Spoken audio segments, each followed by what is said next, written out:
How to start your Cities Skylines city in 2023. So disclaimer, this is Cities Skylines 1. Let's get started. So first and foremost, this is a map called Santa Palma. That was the generic name of this map, so I decided to go with it for our town. You can see here there is a giant plateau. We have river and ocean access, and what you don't see in there, there's also train access. So we have access to pretty much every type of transportation and service possible.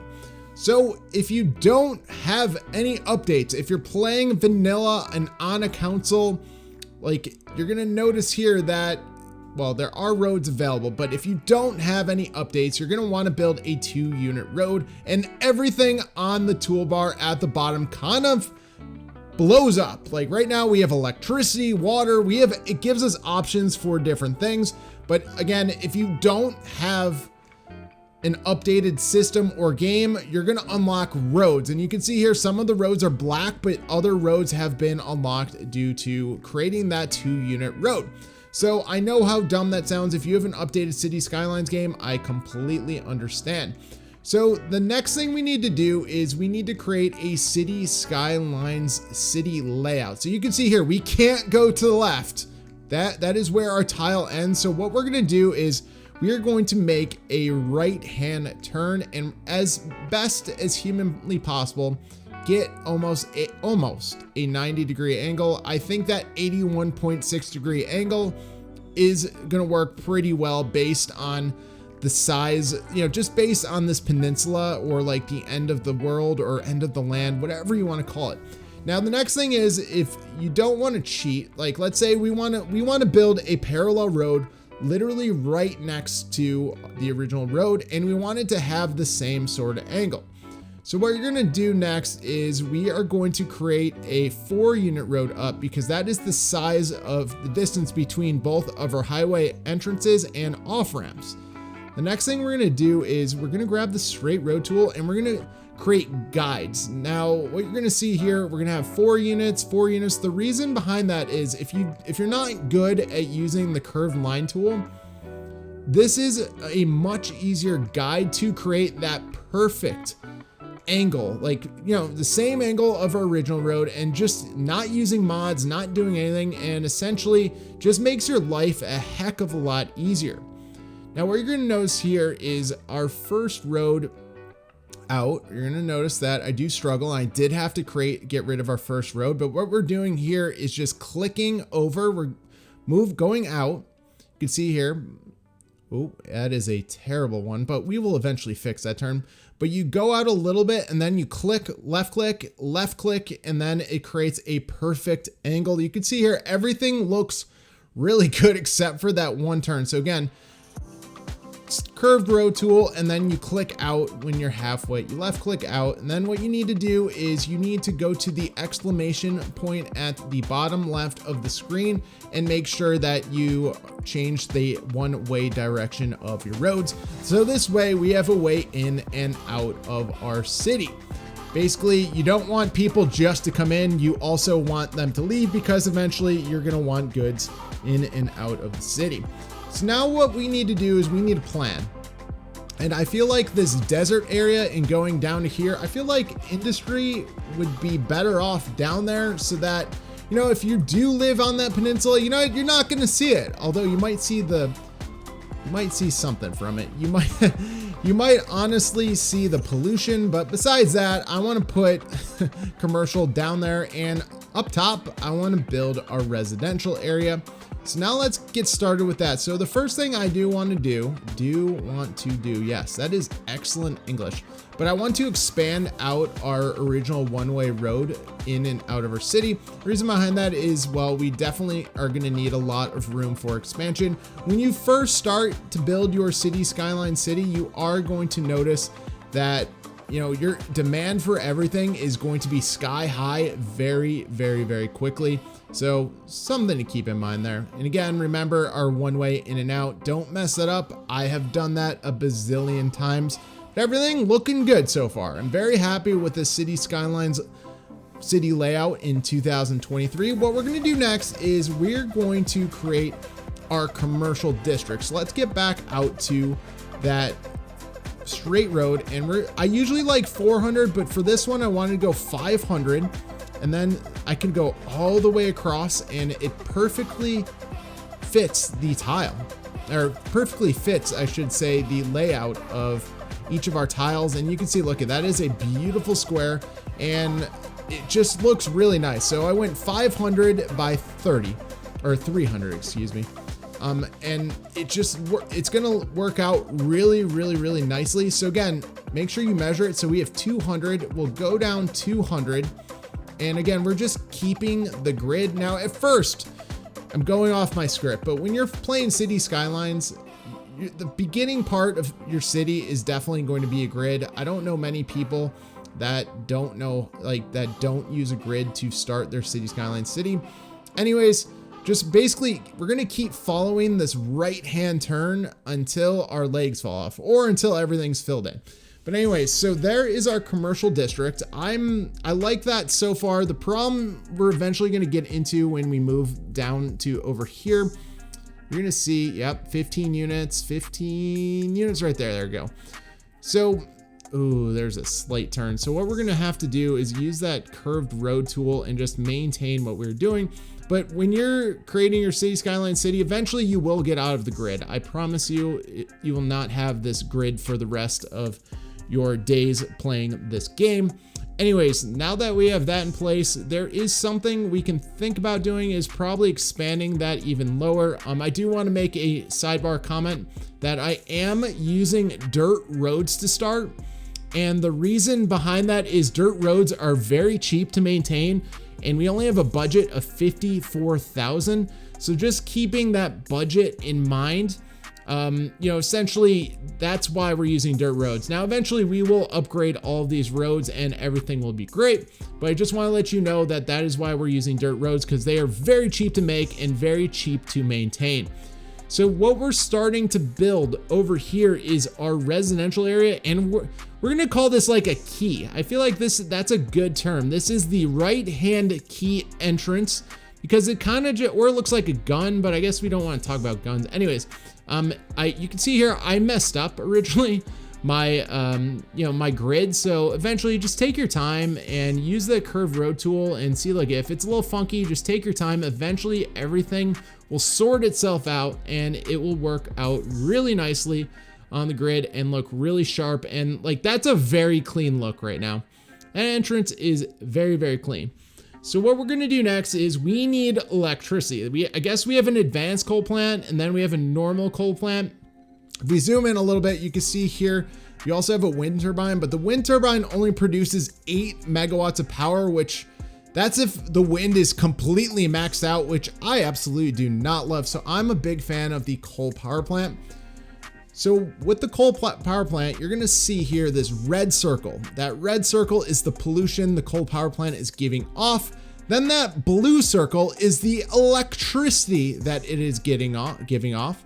So the blue ring is very necessary because we actually want to connect power lines from our commercial area all the way up to our residential area. The reason behind that is when our city is going to first render and build, well, we're going to have residential buildings and no commercial, and we're going to have, well, basically no if we didn't build those power lines, we'd have no power to that part of our town. Now, what we're gonna do next is you're gonna see here on the screen in front of you is water. So water availability and sewage treatment. You can see here we have none. So what I like to do is I prefer the water tower, and I'm a big fan of it. If you've ever seen any of my Cities Skylines cities, huge fan of the water towers. Now, the one thing with water towers is they do use electricity, so I decided to place it right there. Beautiful. And the reason why I decided to place it right there is you can kind of see it. There is the power lines. So this way it's going to have power. It's guaranteed to have electricity so that we can have fresh water going throughout our entire city. So what we need to do next is water inland treatment plant. I prefer that if you do have the Cities Skylines DLC with it. It's from the Sunset Harbor DLC. If you do have it, I think it is amazing, honestly. So now that we have the water intake pipe, you can see here, water pipe not connected. So that is your next step when you're creating a city skyline city. But first and foremost, what does that mean? What do we need? It says water pipes. So if you go over back to the water, you're going to see here that we have water pipes. So this carries fresh water and sewage together throughout our city.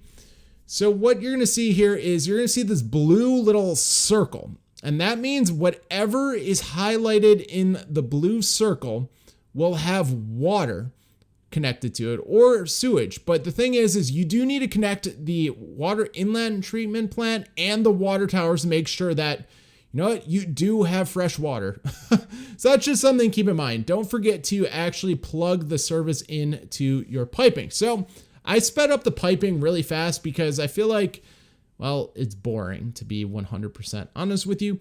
So now let's get to the meat and potatoes part of our city skyline. So you're going to see at the bottom here, we have a very high demand for residential. Residential is the green zoning, and you have a few different options. You have the marquee tool where you can just drag, you can left click and drag and basically paint the district that way. I find that, you know, it's a little tedious. Like right now, I am filling in just to show you, it is a little tedious doing this. Like you can see here, I miss a couple squares and stuff like that. You can also click at the bottom left, if you click the paint button, well, it fills in the tiles for you. Now the problem is we overfilled in. So what you could do is go back to the marquee tool and use the right click button and undo the zoning that you don't like. Then lastly, we do have the paintbrush shadowing, filling in zoning, and it works out pretty well. It works out really well, but you can still fill in things you don't want to because it's going over the radius of, you can see that white radius, it's going over that. I'm not sure if I'm a big fan of that, but you know, it is what it is. So next, we are going to be filling in blue. Blue is commercial. So commercial is like you're going to your grocery store, you're going to Best Buy, you're going to your Walmarts. That's what commercial goods are. And you can see here, I messed up and I'm right clicking and filling in more residential. But anyways, the blue is for commercial. The reason why we put commercial on that main road is because there's what's called noise pollution in city skylines. And residents do not, just think about it in real life. Residents do not want to live on a busy street with cars going all over the place and making really, really loud noises. That's just something we don't want. Now, the last zone we have currently for our City Skylines build is yellow. Yellow is for industry. Now, as we keep building, there is going to be different types of industry as time goes on. But now you're going to see here, I filled in industrial over there and I got rid of it. The reason behind that is industrial gives off pollution. And what happens is if the residents are too close to that pollution, they will get sick, and that is not good. So now that we have everything in place, you can see at the bottom left that I increased the speed of our game by 3. So the simulation is going very, very, very fast. So right now we are currently losing money. Don't worry about it because we're waiting for people to fill in. We only have 26 residents right now, but we still have a ton of money. Our green demand, which is residential, is going down. But what I want to do is, while everything's filling in, I do want to make sure that, we're getting ready for the future of our city by adding more residential areas. So that's just something to keep in mind. Also, for City Skylines 1, it's all about population for growth of your city. In City Skylines 2, it's all about experience. So building a road in City Skylines 2, you'd gain experience, but definitely in City Skylines 1, it's about population. So definitely always have that enough room for expanding your population with residential zoning. So far everything is filling in amazing. can see here that our industry, we got some tearing over there. So eventually we are going to have to fix that or move them further down the hill. Like I mentioned previously, like that's ultimately the game plan of this game. So far so good. We're not making money yet, but we're on the verge of losing money. But if you want to look real quick, our information center at the top left, you can see here 81% traffic flow. All right, you can see the wind. If we use wind turbines, we can put those on the edge of the just the edge of the cliffs. Then you can see here our water. So the info bar to the left definitely shows you everything. Then it shows electricity. You can see here we're using 7 megawatts of power out of 40, which that's honestly not a lot. So we're actually overproducing power, but we can't do anything about it as of right now. But you can see here people are moving in. Everything is looking a-okay so far. So what I'm going to do next is I'm going to slow down the game. I'm actually going to hit pause real quick. So if you go to the bottom left, there's a button called milestones. This is the goal of playing Cities Skylines, is you want to hit milestones. So the Little Hamlet milestone is 380 population. We right now have 353. So we're going to hit that in a matter of seconds once I hit the resume button. That's why I kind of also wanted to pause it. But next you can see that we're going to get taxes, loans, garbage, healthcare, education. Like every time you hit a milestone, something new is going to, unlock itself. And especially the Little Hamlet is extremely necessary. You're going to see here a landfill. You're going to see here a floating tugboat. That's odd. Okay. I'm not sure, but you're going to see medical clinic, education, and landfill. So now we're going to wait a couple seconds because we're at 366, 369. Somebody already died. What the heck? People just moved in. Anyways, we are 5 people away. There we go. We hit the Little Hamlet. Congratulations, guys. We hit a Little Hamlet in 17 minutes and 20 seconds, and we are making a ton of money. Now you're going to see next the Worthy Village of 750 population. We unlock a lot more things such as the forest industry, police, fire. You're unlocking a bunch of different things as your city grows because, hey, right now we don't need a police department. We only have 300 people in our town. So as our city grows, you're going to notice that, more services are definitely created. So we're finally making money at $241. Congratulations, guys. We did a great job. So while we're waiting for a population grow, we do need to add services to our Cities Skylines city. So what you're going to see here is this is the landfill. The landfill will produce essentially garbage trucks and will handle our garbage truck services throughout our city. For example, residential area and stuff like that. Well, they need garbage serviced. And essentially, we want to make sure that the garbage purple ring stays in the industrial area so that it does not give off any pollution. So I don't want to put the landfill all the way down there because, well, our garbage trucks will have a very long way to go to provide garbage service, and that will not do it justice. So here is a very simple, I'm going to call it a very simple tip. What I'm going to do is we're going to create this little auxiliary road just for the landfill. And you're going to ask, like, why is that necessary? You're trying to look cool. Like, why are you doing that? The reason behind that is landfills create lots and lots of traffic. And there is the landfill. And we have 2 garbage trucks going. And as you can see here, 15 trucks once everything is in full use. So you can see it does create a lot of traffic. Well, definitely a lot of traffic. So I didn't want our industrial area to be clogged up with that traffic. And I guess apparently you can name your landfill site now, which is very weird. But anyways, you can see here for $160 a week, we have a landfill. So now that we have that in place, we have very low demand right now for everything. So let's keep filling everything in. Our next step is health care. Now, the reason why we want to add a healthcare medical clinic is because A, we have to add that service, but B, our citizens can get sick.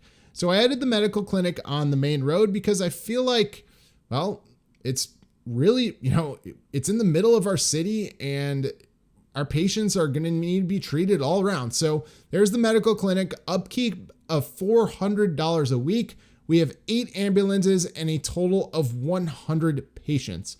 So overall, everything looks really good. Now, I do want to let you know, as soon as we hit that little hamlet, you need to do 2 things. And I'm going to show you exactly what you need to do. So go over to electricity. If I bring this over right in the middle, you're going to see here that we are using 11 megawatts out of 40. So what we'll do is to maximize our profits, bring down our electric budget to about 82%. Now, the reason behind that is A, we want to start making more money, but B, you're going to see it takes a couple seconds. Now, bear with me. You're going to see that the electric production is now at 27 megawatts, which is awesome because we just cut that almost in half, but we're only using 11. So we're saving a lot of money just by lowering the megawatt and lowering the budget of the electricity. Next, go over to taxes, get them up to 12%. That is the maximum amount of taxation you can provide, or well, not provide, but tax the people before they get really mad at you. That's just something, I know that sounds silly, but if you overtax people, you will actually lose population and people will get really, really mad at you. Now, the last thing we have for this milestone is we need to add education. So your citizens will want to, they will crave education. They'll want to be educated so they can get better jobs and just overall just a better quality of life. So what I want to do is we honestly can't terraform, we can't detail, we can't do anything fancy until we get 1,200 citizens. But what I'll do is I'm going to create that elementary school and we'll do some detailing around that in the future. Yeah, no landscaping. You can see at the bottom right, population of 1,200. Well, we're only at 527, so we're not even close to that. Oh my God. Yeah, we're not even close to that. So what I'm going to do is at the bottom left, speed up the simulation. You can see everything is filling in and you can see our demand in green. So our residential demand is starting to finally increase. So we need more housing. So hit that paint. Yeah, hit the fill in tool and paint away. Now I feel like painting, using the paint tool, I feel like it's more beneficial. We're going to leave that alone, our elementary school. So we have that all filled in and everything in our city is going great. We're making $1,500 right now, which is absolutely amazing. So if you do get bored, or I don't think bored is the correct term. I think if you're run out of things to do, always add residential. And as you can see here, we have some weird bushes and cabins. So what I decided to do was keep the grid. You can see here, keep the grid because that could be a cool place to go camping or, a park in the future or something along those lines. Like you don't want to delete everything in the map that was given to you. Like that rock structure and those cabins, that was a part of the actual map. So that's just something to keep in mind. We could easily demolish them with the bulldozer, but I'm choosing not to do that. Anyway, so we're going to maintain our same exact grid. And just by 12 units, you can see here, I'm just measuring out right now. It is a wicked rainstorm. Holy cow. And my screen froze a little bit, but that is exactly why we hit a worthy village of a population of 750. So we did unlock a tile, which eventually we will get to that. But then we also have districts, policies, second loan, and more emergency services. And finally, we got to some different type of industrial, which was the forest industry, which is amazing. But What we'll have to add next is just our basic fire and police services, because those are probably the most important, because, well, crime and fires in your city are not good. Anyways, we're just going to finish filling in that part of our grid and just laugh at myself. You're going to see here also at the bottom, every time you do hit a milestone, you do get additional money in your bank account. So right now we have $30,000 and we're making $2,027 from taxes alone.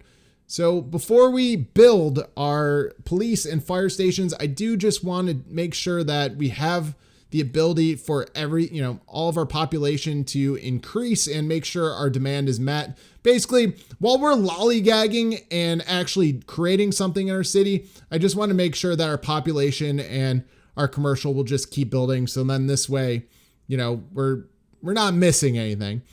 All right, so now that we have that population in place, what we need to do next is we're going to fill in a little bit more industry. We're going to use that filler tool. Actually, that's the marquee tool. Wow. I can't even name you the right tool. The marquee tool is exactly what I use. But anyways, that is a very big slope. I'm not a huge fan of the slope, but again, that's what this map gave us. So we're going off the land. Now, we did unlock milestones not milestones, I should say monuments as of right now in our Cities Skylines game. But right now, those are very expensive. Like $20,000 for a park when we only have 32,000 would not be a sound investment. That's just my personal opinion. That, like, losing all that money and we're only making 2,200 right now. Anyways, what we're going to do next is add the fire services to our city. You can see everything in red. They're basically, they were in the danger zone for fires. But once you plop that down, that red will go away. The fire stations actually look pretty cool. 6 engines. You have 3 different ones that you can choose from, and an upkeep of $560 a week. So again, you need to have your fire coverage. I mean, I put it closer to our industrial area because sometimes industrial factories do set on fire. That's just, I mean, I don't know. I was going to say, what's the likelihood of both? I really don't know because I don't know. I guess house fires and whatnot. Anyways, now let's get into our second service we unlocked is the police station. If you do not place down a police station, well, crime will be a part of your city and people will die and move away from your city. So again, just like the fire stations, you have 3 different options for police cars. I will say though, the police cars for the police station, you get 10 of them. So you do get more police cars versus fire trucks, I guess, if that makes sense. So right now we have $10,000 yet. We have not yet taken out a loan, which is absolutely amazing. We're getting close to our tiny town. That's where we're going to leave for the rest of today. We're just going to finish up, hit that 1,200 mark, and that's going to be it. But you can see here, once we hit that tiny town, like, man, everything literally unlocks. Paths, parks. Oh my gosh. That will be for our next episode. But then you can see we could finally detail. Oh, there's our parks, parking lots. What is the creator's library? Was that new? Modded community? I don't know. Anyways, whatever. We're going to speed up the simulation again to 3 speed. And everything is going to fill in really, really, really nicely while we're waiting for the game. And as the game continues, keeps simulating. Oh, we have problems popping up. I was going to say we have problems. Okay, we have a couple problems. You can see on the screen in front of you, we have a blue water drop and a lightning bolt problem. So I hit that pause button. And I did not want the simulation to keep going. As you can see here, I'm going to drag this in the middle. Our consumption is 29 megawatts of power and our production is only at 27. And it's like, oh no, we need another power plant. No, remember, we moved the budget down to save a little bit of money. We're going to move that right back up to 100% to get that 40 megawatt production. So we can unpause it. Now you're going to see here that the lightning bolt should go away. Let's bring it back. Let's bring that screen back, and our consumption is now at 30, but look at that. There we go. we are producing 40 megawatts of power while consuming 30. So again, those electrical issues should go away. Now, next up is the water issue. Now, when you're playing City Skylines, do not forget to pipe the city. And as I fast forward this, yes, I fast forward it because I did not want you to see it, but don't forget to pipe your City Skylines city. That's just something to keep in mind. So as we're wrapping up our city, apparently I have a plastic surgery center for $7,500. I'm not going to add that just yet, but for the most part, you can see here, we have everything filled in and we're just waiting to hit that 1,200 population milestone. We are currently at 1,082.84 and we're almost 100 away from that population. So as you can see at the bottom right of the screen is I'm going max speed. Like the rendering of this game cannot go any faster, but right now everything is turning out amazing. We're making lots of money for having such a little town. Our population's good. Our budget is good. Everything is going very, very, very well. And we're almost to that milestone. So just while, I know I'm doing a voiceover, but while you're waiting, you can keep adding residential. I mean, it's really not going to hurt your city if you add more residential to that back part. But overall, really, really good start. If you guys have any questions on how to start your City Skylines 1 city, please let me know. And also, if you haven't checked out, I do have City Skylines 2 videos posted, so please also check those out while we're waiting. There we go. We hit 1,200 population of a tiny town. Perfect. Like you can see here, we have parks, we have industrial, we have pedestrian areas, landscaping tool, just overall very, very excited. So as you keep going up the milestones, you're going to see more and more things do unlock. Like there you go. We have fences for detailing, parks. We have, what in the world was that? Anyways, there's budget hotels and stuff like that. So thank you guys for watching how to start your City Skyline city in 2023. If you have any questions, please let me know in the comment section below. Thank you very much for watching. Have a great rest of your day.